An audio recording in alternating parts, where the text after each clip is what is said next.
ਵਾਹਿਗੁਰੂ ਜੀ ਕਾ ਖਾਲਸਾ ਵਾਹਿਗੁਰੂ ਜੀ ਕੀ ਫਤਿਹ। ਲੋਕ ਕਹਿੰਦੇ ਨੇ ਸਿੱਖ ਧਰਮ ਦੇ ਵਿੱਚ ਚਮਤਕਾਰਾਂ ਦੀ ਕੋਈ ਜਗ੍ਹਾ ਨਹੀਂ ਹੈ।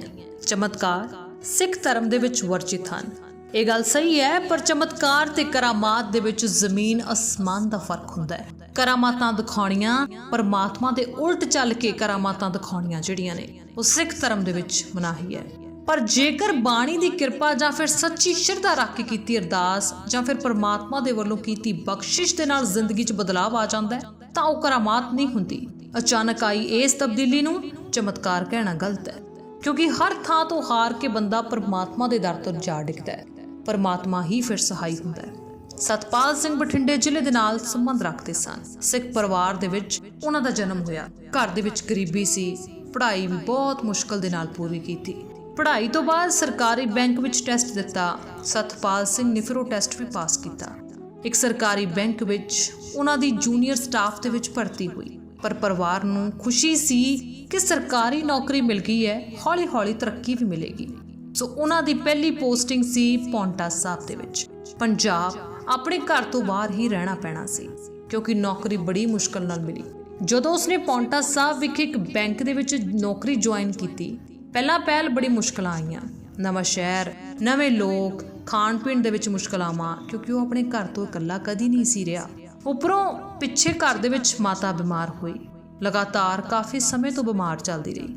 ਇਹਨਾਂ ਪਰੇਸ਼ਾਨੀਆਂ ਦੇ ਵਿੱਚ ਉਹਨਾਂ ਦਾ ਮਨ ਕੰਮ ਦੇ ਵਿੱਚ ਕਿਵੇਂ ਲੱਗ ਰਿਹਾ ਸੀ ਤੇ ਫਿਰ ਆਖਰ ਉਹ ਪਰੇਸ਼ਾਨ ਰਹਿਣ ਲੱਗੇ। ਇੱਕ ਦਿਨ ਬੈਂਕ ਦੇ ਵਿੱਚ ਗਲਤੀ ਦੇ ਨਾਲ ਕੰਮ ਜ਼ਿਆਦਾ ਖਰਾਬ ਹੋਇਆ। ਬੈਂਕ ਦੇ ਵਿੱਚ ਇੱਕ ਵਿਅਕਤੀ ਆਇਆ ਹੋਇਆ ਸੀ। ਸਤਪਾਲ ਨੂੰ ਮਿਲਿਆ, ਉਸਦੀ ਪਰੇਸ਼ਾਨੀ ਦਾ ਕਾਰਨ ਪੁੱਛਿਆ। ਸਤਪਾਲ ਨੇ ਦੱਸਿਆ ਕਿ ਬੈਂਕ ਵਿੱਚ ਕਾਫੀ ਪੈਸਿਆਂ ਦਾ ਘਪਲਾ ਹੋਇਆ ਹੈ। ਮੇਰੀ ਨਿੱਕੀ ਜਿਹੀ ਗਲਤੀ ਕਰਕੇ ਉਹ ਘਪਲਾ ਮੇਰੇ ਸਿਰ ਤੇ ਆ ਰਿਹਾ ਹੈ। ਇੱਥੋਂ ਤੱਕ ਮੈਂ ਕੁਝ ਕੀਤਾ ਵੀ ਨਹੀਂ। ਸਤਪਾਲ ਨੇ ਸਾਰੀ ਗੱਲ ਉਸ ਨੂੰ ਦੱਸੀ। ਸਤਪਾਲ ਨੇ ਆਖਿਆ ਕਿ ਪਰੇਸ਼ਾਨ ਰਹਿਣ ਲੱਗ ਗਿਆ ਮੈਂ, ਉਸਦਾ ਧਿਆਨ ਕੰਮ 'ਚ ਨਹੀਂ ਲੱਗ ਰਿਹਾ। ਇਸ ਘਪਲੇ ਦਾ ਸਾਰਾ ਪੈਸਾ ਹੁਣ ਉਸਦੇ ਸਿਰ ਤੇ ਹੈ ਤੇ ਉਹ ਇੰਨਾ ਪੈਸਾ ਕਿੱਥੋਂ ਦੇਵੇਗਾ। ਗਰੀਬ ਪਰਿਵਾਰ ਦੇ ਨਾਲ ਸੰਬੰਧ ਰੱਖਦਾ ਹੈ ਤੇ ਉਸ ਵਿਅਕਤੀ ਨੇ ਫਿਰ ਸਾਰੀ ਗੱਲ ਸੁਣੀ ਤੇ ਕਹੀ ਕਿ ਮੈਂ ਇਸ ਵਿੱਚ ਤੇਰੀ ਕੋਈ ਮਦਦ ਨਹੀਂ ਕਰ ਸਕਦਾ, ਪਰ ਇੱਕ ਸਲਾਹ ਜ਼ਰੂਰ ਦੇ ਸਕਦਾ ਕਿ ਜਿੱਥੇ ਕੋਈ ਨਹੀਂ ਹੋਵੇ ਉੱਥੇ ਪਰਮਾਤਮਾ ਦੀ ਓਟ ਲੈਣੀ ਚਾਹੀਦੀ ਹੈ। ਪਰਮਾਤਮਾ ਹਰ ਜਗ੍ਹਾ ਦੇ ਉੱਤੇ ਸਹਾਈ ਹੁੰਦੇ ਨੇ। ਉਸ ਵਿਅਕਤੀ ਦੀ ਗੱਲ ਦੇ ਉੱਤੇ ਸਤਪਾਲ ਨੂੰ ਕੁਝ ਰਾਹਤ ਮਿਲੀ। ਸਤਪਾਲ ਦੇ ਮਨ ਦੇ ਵਿੱਚ ਇੱਕ ਸ਼ਰਧਾ ਦਾ ਕਿਣਕਾ ਜਾਗਿਆ। ਕਿਣਕਾ ਲੈ ਕੇ ਸਤਪਾਲ ਸ਼੍ਰੀ ਪੌਂਟਾ ਸਾਹਿਬ ਗੁਰਦੁਆਰਾ ਸਾਹਿਬ ਦੇ ਵਿੱਚ ਪਹੁੰਚਿਆ ਹੈ। ਅਰਦਾਸ ਕੀਤੀ ਏ, ਪਰਮਾਤਮਾ ਦੇ ਅੱਗੇ ਸਭ ਕੁਝ ਖੋਲ ਕੇ ਰੱਖ ਦਿੱਤਾ। ਮਹਾਰਾਜ ਦੀ ਹਜ਼ੂਰੀ ਦੇ ਵਿੱਚ ਕਾਫੀ ਸਮਾਂ ਬੈਠਾ ਰਿਹਾ। ਜਦੋਂ ਵਾਪਸ ਚੱਲਿਆ ਤਾਂ ਉਹਦੇ ਮਨ ਦੇ ਵਿੱਚ ਇੱਕ ਵਿਚਾਰ ਆਇਆ ਵੀ ਕਿਉਂ ਨਾ ਸਰੋਵਰ ਦੇ ਵਿੱਚ ਇਸ਼ਨਾਨ ਕਰਕੇ ਚੱਲਾਂ। ਉਸਨੇ ਸਰੋਵਰ ਦੇ ਵਿੱਚ ਇਸ਼ਨਾਨ ਕੀਤਾ, ਲੰਗਰ ਛਕਿਆ ਤੇ ਵਾਪਸ ਘਰ ਆਇਆ। ਇੱਕ ਵੱਖਰਾ ਜਿਹਾ ਸਕੂਨ ਉਸਨੂੰ ਮਿਲਿਆ।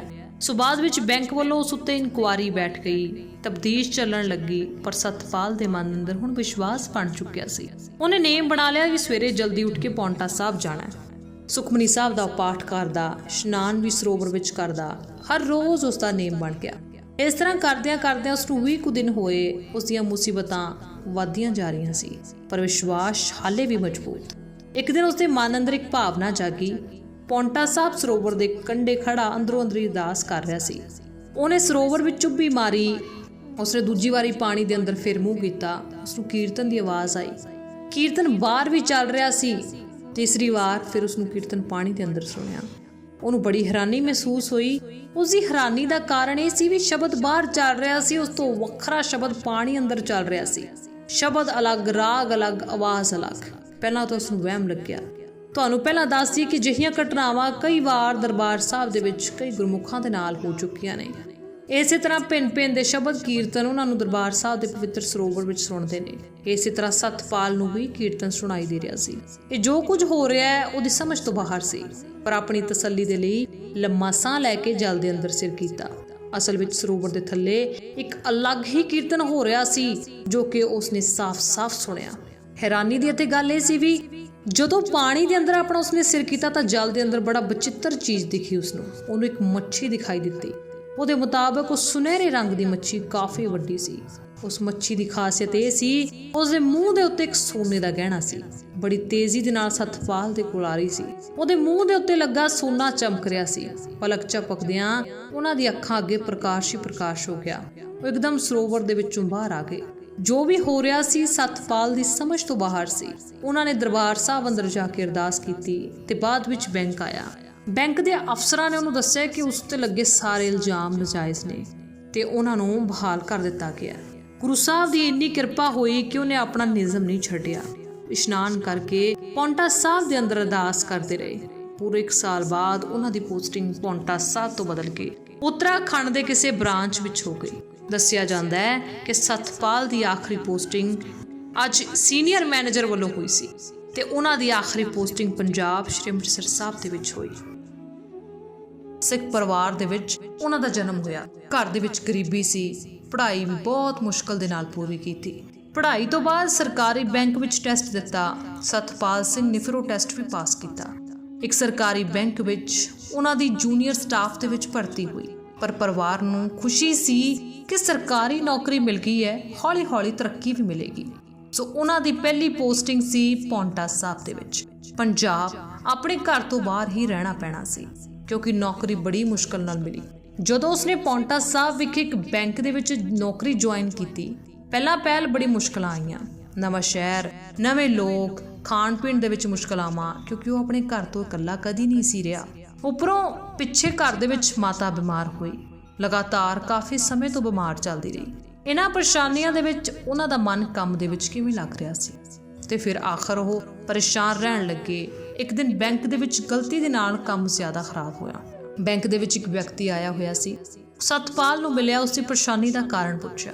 ਸਤਪਾਲ ਨੇ ਦੱਸਿਆ ਕਿ ਬੈਂਕ ਵਿੱਚ ਕਾਫੀ ਪੈਸਿਆਂ ਦਾ ਘਪਲਾ ਹੋਇਆ ਹੈ। ਮੇਰੀ ਨਿੱਕੀ ਜਿਹੀ ਗਲਤੀ ਕਰਕੇ ਉਹ ਘਪਲਾ ਮੇਰੇ ਸਿਰ ਤੇ ਆ ਰਿਹਾ ਹੈ। ਇੱਥੋਂ ਤੱਕ ਮੈਂ ਕੁਝ ਕੀਤਾ ਵੀ ਨਹੀਂ।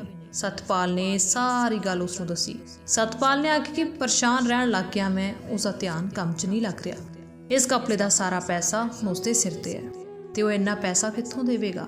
ਗਰੀਬ ਪਰਿਵਾਰ ਦੇ ਨਾਲ ਸੰਬੰਧ ਰੱਖਦਾ ਹੈ ਤੇ ਉਸ ਵਿਅਕਤੀ ਨੇ ਫਿਰ ਸਾਰੀ ਗੱਲ ਸੁਣੀ ਤੇ ਕਹੀ ਕਿ ਮੈਂ ਇਸ ਵਿੱਚ ਤੇਰੀ ਕੋਈ ਮਦਦ ਨਹੀਂ ਕਰ ਸਕਦਾ, ਪਰ ਇੱਕ ਸਲਾਹ ਜ਼ਰੂਰ ਦੇ ਸਕਦਾ ਕਿ ਜਿੱਥੇ ਕੋਈ ਨਹੀਂ ਹੋਵੇ ਉੱਥੇ ਪਰਮਾਤਮਾ ਦੀ ਓਟ ਲੈਣੀ ਚਾਹੀਦੀ ਹੈ। ਪਰਮਾਤਮਾ ਹਰ ਜਗ੍ਹਾ ਦੇ ਉੱਤੇ ਸਹਾਈ ਹੁੰਦੇ ਨੇ। ਉਸ ਵਿਅਕਤੀ ਦੀ ਗੱਲ ਦੇ ਉੱਤੇ ਸਤਪਾਲ ਨੂੰ ਕੁਝ ਰਾਹਤ ਮਿਲੀ। ਸਤਪਾਲ ਦੇ ਮਨ ਦੇ ਵਿੱਚ ਇੱਕ ਸ਼ਰਧਾ ਦਾ ਕਿਣਕਾ ਜਾਗਿਆ। ਕਿਣਕਾ ਲੈ ਕੇ ਸਤਪਾਲ ਸ਼੍ਰੀ ਪੌਂਟਾ ਸਾਹਿਬ ਗੁਰਦੁਆਰਾ ਸਾਹਿਬ ਦੇ ਵਿੱਚ ਪਹੁੰਚਿਆ ਹੈ। ਅਰਦਾਸ ਕੀਤੀ ਹੈ। ਪਰਮਾਤਮਾ ਦੇ ਅੱਗੇ ਸਭ ਕੁਝ ਖੋਲ ਕੇ ਰੱਖ ਦਿੱਤਾ। ਮਹਾਰਾਜ ਦੀ ਹਜ਼ੂਰੀ ਦੇ ਵਿੱਚ ਕਾਫੀ ਸਮਾਂ ਬੈਠਾ ਰਿਹਾ। ਜਦੋਂ ਵਾਪਸ ਚੱਲਿਆ ਤਾਂ ਉਹਦੇ ਮਨ ਦੇ ਵਿੱਚ ਇੱਕ ਵਿਚਾਰ ਆਇਆ ਵੀ ਕਿਉਂ ਨਾ ਸਰੋਵਰ ਦੇ ਵਿੱਚ ਇਸ਼ਨਾਨ ਕਰਕੇ ਚੱਲਾਂ। ਉਸਨੇ ਸਰੋਵਰ ਦੇ ਵਿੱਚ ਇਸ਼ਨਾਨ ਕੀਤਾ, ਲੰਗਰ ਛਕਿਆ ਤੇ ਵਾਪਸ ਘਰ ਆਇਆ। ਇੱਕ ਵੱਖਰਾ ਜਿਹਾ ਸਕੂਨ ਉਸਨੂੰ ਮਿਲਿਆ। ਸੋ ਬਾਅਦ ਵਿੱਚ ਬੈਂਕ ਵੱਲੋਂ ਉਸ ਉੱਤੇ ਇਨਕੁਆਰੀ ਬੈਠ ਗਈ, ਤਬਦੀਸ਼ ਚੱਲਣ ਲੱਗੀ। ਪਰ ਸਤਪਾਲ ਦੇ ਮਨ ਅੰਦਰ ਹੁਣ ਵਿਸ਼ਵਾਸ ਬਣ ਚੁੱਕਿਆ ਸੀ। ਉਹਨੇ ਨੇਮ ਬਣਾ ਲਿਆ ਕਿ ਸਵੇਰੇ ਜਲਦੀ ਉੱਠ ਕੇ ਪੌਂਟਾ ਸਾਹਿਬ ਜਾਣਾ ਹੈ। ਸੁਖਮਨੀ ਸਾਹਿਬ ਦਾ ਪਾਠ ਕਰਦਾ, ਇਸ਼ਨਾਨ ਵੀ ਸਰੋਵਰ ਵਿੱਚ ਕਰਦਾ। ਹਰ ਰੋਜ਼ ਉਸ ਦਾ ਨੇਮ ਬਣ ਗਿਆ। ਇਸ ਤਰ੍ਹਾਂ ਕਰਦਿਆਂ ਉਸ ਨੂੰ 20 ਕੁ ਦਿਨ ਹੋਏ। ਉਸ ਦੀਆਂ ਮੁਸੀਬਤਾਂ ਵੱਧਦੀਆਂ ਜਾ ਰਹੀਆਂ ਸੀ ਪਰ ਵਿਸ਼ਵਾਸ ਹਾਲੇ ਵੀ ਮਜ਼ਬੂਤ। ਇੱਕ ਦਿਨ ਉਸਦੇ ਮਨ ਅੰਦਰ ਇੱਕ ਭਾਵਨਾ ਜਾਗੀ। ਪੌਂਟਾ ਸਾਹਿਬ ਸਰੋਵਰ ਦੇ ਕੰਢੇ ਖੜਾ ਅੰਦਰੋਂ ਅੰਦਰੀ ਅਰਦਾਸ ਕਰ ਰਿਹਾ ਸੀ। ਉਹਨੇ ਸਰੋਵਰ ਵਿੱਚ ਚੁੱਭੀ ਮਾਰੀ। ਉਸਨੇ ਦੂਜੀ ਵਾਰੀ ਪਾਣੀ ਦੇ ਅੰਦਰ ਫਿਰ ਮੂੰਹ ਕੀਤਾ। ਉਸਨੂੰ ਕੀਰਤਨ ਦੀ ਆਵਾਜ਼ ਆਈ। ਕੀਰਤਨ ਬਾਹਰ ਵੀ ਚੱਲ ਰਿਹਾ ਸੀ। ਤੀਸਰੀ ਵਾਰ ਫਿਰ ਉਸਨੂੰ ਕੀਰਤਨ ਪਾਣੀ ਦੇ ਅੰਦਰ ਸੁਣਿਆ। ਉਹਨੂੰ ਬੜੀ ਹੈਰਾਨੀ ਮਹਿਸੂਸ ਹੋਈ। ਉਸਦੀ ਹੈਰਾਨੀ ਦਾ ਕਾਰਨ ਇਹ ਸੀ ਵੀ ਸ਼ਬਦ ਬਾਹਰ ਚੱਲ ਰਿਹਾ ਸੀ, ਉਸ ਤੋਂ ਵੱਖਰਾ ਸ਼ਬਦ ਪਾਣੀ ਅੰਦਰ ਚੱਲ ਰਿਹਾ ਸੀ। ਸ਼ਬਦ ਅਲੱਗ, ਰਾਗ ਅਲੱਗ, ਆਵਾਜ਼ ਅਲੱਗ। ਪਹਿਲਾਂ ਤਾਂ ਉਸਨੂੰ ਵਹਿਮ ਲੱਗਿਆ। ਤੁਹਾਨੂੰ ਪਹਿਲਾਂ ਦੱਸ ਦਈਏ ਕਿ ਅਜਿਹੀਆਂ ਘਟਨਾਵਾਂ ਕਈ ਵਾਰ ਦਰਬਾਰ ਸਾਹਿਬ ਦੇ ਵਿੱਚ ਕਈ ਗੁਰਮੁਖਾਂ ਦੇ ਨਾਲ ਹੋ ਚੁੱਕੀਆਂ ਨੇ।